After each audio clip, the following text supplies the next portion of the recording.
कई trading sessions के भारी भरकम गिरावट के बाद आज का माहौल थोड़ा सा राहत देने वाला था। थोड़ी सी बाइंग हमें देखने को मिली है। अब इतनी गिरावट हुई है तो थोड़ी सी बाइंग तो बनती थी और वही देखने को मिली है। तो देखते हैं आगे क्या होता है, कैसा सेंटीमेंट रहता है। लेकिन अभी भी बाइंग इस तरीके की नहीं है कि अक्रॉस द सेगमेंट हो रही हो। स्मॉल माइक्रो में उतना नहीं देखने को मिला, दिन भर वो गिरे ही पड़े थे। लेकिन फिर भी ओवरऑल देखें तो थोड़ा सा पॉजिटिव तो रहा है इतने दिनों की गिरावट के बाद। और बनता भी है भाई, कितना बेचोगे, थोड़ा तो रुकना ही पड़ेगा ना बीच बीच में ब्रेकर की तरह। चलिए आज हम बात करने वाले हैं फंड्स रेटिंग्स के बारे में। देखिए, हमेशा मैंने बोला है कि फंड की रेटिंग को देखकर बिल्कुल भी आपको इन्वेस्टमेंट नहीं करना चाहिए, किसी म्यूचुअल फंड स्कीम को सेलेक्ट नहीं करना चाहिए। यहाँ पे मैं आपको एक तरीका बताता हूँ। क्वेश्चंस आ रहे थे कुछ, मैंने कुछ आर्टिकल्स भी देखे जहाँ पे बातें हो रही है फंड्स रेटिंग्स के बारे में। देखिए, जेनेरिक बातों से हट के अगर आप थोड़ा सा दिमाग लगाओगे ना तो इन्वेस्टिंग बहुत आसान हो जाती है। अब जैसे स्टार रेटिंग, देखो मेनली वैल्यू रिसर्च का ही सारे जितने वेबसाइट्स रेटिंग दिखाते हैं सब वैल्यू रिसर्च की रेटिंग यूज करते हैं, और वैल्यू रिसर्च रेट करता है म्यूचुअल फंड स्कीम्स को। वैल्यू रिसर्च खुद कहता है कि भाई रेटिंग्स को देखकर आप इन्वेस्टमेंट मत करना। लेकिन क्या चीज सही हो सकती है वो मैं आपको दिखाता हूँ। देखिए, ये तो बिल्कुल नहीं करना है कि 5 स्टार रेटिंग देखकर किसी फंड के अंदर इन्वेस्ट करना है। खासकर जब वो फंड सेक्टरल थीमेटिक हो तब तो बिल्कुल नहीं करना। डाइवर्सिफाइड फंड भी है और काफी टाइम से 5 स्टार रेटेड है तो उसको भी अवॉइड आप कर सकते हो। क्यों क्यों ये समझ लो, क्योंकि अवॉइड करना ही है, जरूरी नहीं है क्यों करना है ये समझ लो। क्योंकि 5 स्टार रेटिंग किसी फंड को तब मिलती है जब वो पिछले कुछ रीसेंट क्वार्टर्स से अच्छा कर रहा हो, लगातार रीसेंट क्वार्टर से अच्छा कर रहा हो तो वो रेटिंग अपग्रेड होती जाती है। अगर मान लो कोई 1 से स्टार्ट करता है तो 1 से 2, 2 से 3, 3 से 4, 4 से 5 स्टार तक जाती है। तो मतलब कोई 5 स्टार पे बैठा हुआ है, मतलब वो कई क्वार्टर्स कहने का मतलब हो सकता है 2, 2.5, 3 साल भी मिनिमम हो सकता है कि वो अच्छा कर रहा हो लगातार। तो इसका मतलब क्या है, आपको पता है कि जो सेक्टोरल्स होते हैं, इक्विटी मार्केट ही पूरा का पूरा साइक्लिकल होता है, फंड्स भी इसीलिए साइक्लिकल होते हैं और सेक्टर्स तो साइक्लिकल होते ही होते हैं। तो जहां तक बात आती है सेक्टोरल एंड थीमेटिक फंड्स की, तो वहां पे तो 100% जो फंड 5 स्टार रेटेड आपको दिख रहा है वो अपने एंड ऑफ साइकिल में चल रहा है, वो गिरने वाला है। 100% वो फंड गिरने वाला है, इसीलिए वो 5 स्टार पे बैठा हुआ है। पिछले कुछ समय से वो अच्छा कर रहा था इसलिए 5 स्टार पे आया, अब वो गिरेगा। तो पीक बना के जो गिरता है फंड वही टाइम उसका चल रहा है। जब बात आती है डाइवर्सिफाइड फंड्स की, like mid cap, small cap, large cap, flexi cap, ये सब टाइप ऑफ, तो यहाँ पे 100% नहीं है कि वो फंड गिर ही जाएगा, लेकिन ये जरूर है कि वो अपने पीक पे चल रहा है, और अब अंडर परफॉर्मेंस आ सकती है अगले कुछ सालों के लिए, कुछ महीनों के लिए। ये जरूर ऐसा हो सकता है अगर कोई फंड है जो 5 स्टार पे लगातार पिछले कई क्वार्टर से चल रहा हो। अब ये तो हो गई कि कैसे हमें 5 स्टार पे क्यों नहीं 5 स्टार की तरफ बहुत ज्यादा अट्रैक्टिवनेस दिखानी चाहिए। हमें ओवरऑल फंड की परफॉर्मेंस देखनी चाहिए, 5 स्टार से रेटिंग नहीं देखनी चाहिए। क्यों? क्योंकि 5 स्टार दिखाता है कि ये फंड पिछले, आगे क्या करेगा उससे मतलब नहीं, पिछले कुछ सालों से या कुछ क्वार्टर से ये फंड अच्छा कर रहा है।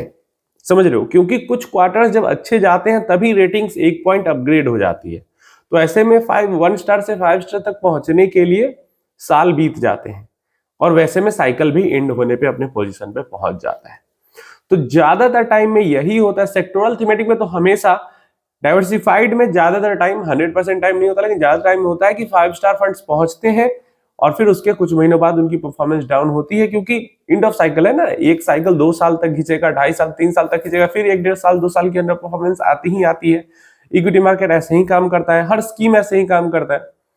अब क्या आप कर सकते हो इसको अपने फायदे के लिए, अपने बेनिफिट के लिए कैसे यूज कर सकते हो। अब देखिए कैसे अपने बेनिफिट के लिए यूज करना है रेटिंग सिस्टम को। अब देखिए हम इस चीज को, ये जो रैंकिंग वाला सिस्टम है, इसको अपने फायदे के लिए कैसे यूज कर सकते हैं।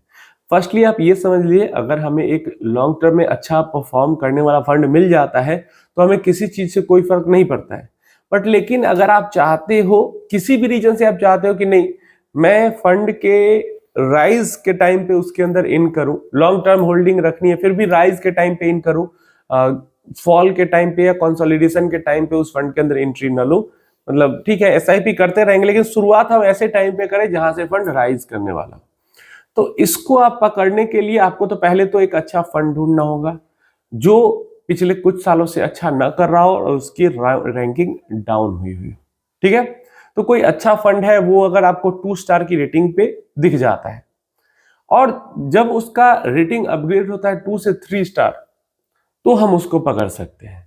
या फिर कोई 1 स्टार पे अच्छा फंड हमें दिख जाए, उसकी रेटिंग अपग्रेड हो 2 स्टार तक जाए, 3 स्टार तक जाए, वहां पे हम उसको पकड़ सकते हैं। वो जाएगा 4 5 तक जाएगा, कुछ टाइम तक 5 पे रहेगा, फिर वापस गिर के नीचे आएगा।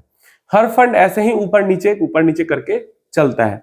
तो देखिए अगर एक हम 20 साल का पीरियड पकड़ते हैं तो एक ही म्यूचुअल फंड स्कीम इस 20 साल के टाइम पीरियड में कई बार 5 स्टार पे भी जाएगी, कई बार 1 स्टार आएगी, 2 स्टार 3, हर 1 से लेके 5 तक का जो स्टार रेटिंग होता है वो हर स्टेप पे कई बार रहेगी। तो हमें लॉन्ग टर्म में इससे बहुत ज्यादा कोई फर्क नहीं पड़ता, अनलेस की फंड की परफॉर्मेंस बहुत ज्यादा ही डेड हो, एक बार वो 1 पे जाए 2 पे जाए और बस वहीं पे बनी रह जाए।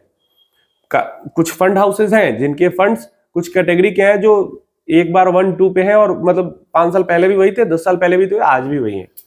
अगर ऐसा फंड के अंदर हम घुस गए तब तो कुछ नहीं हो सकता, लेकिन ज्यादातर फंड्स के अंदर ये रैंकिंग ऊपर नीचे होने से कोई फर्क नहीं पड़ता, क्योंकि साइक्लिकल नेचर के इक्विटी मार्केट होते हैं, फंड्स भी होते हैं, ऊपर नीचे होती रहती है।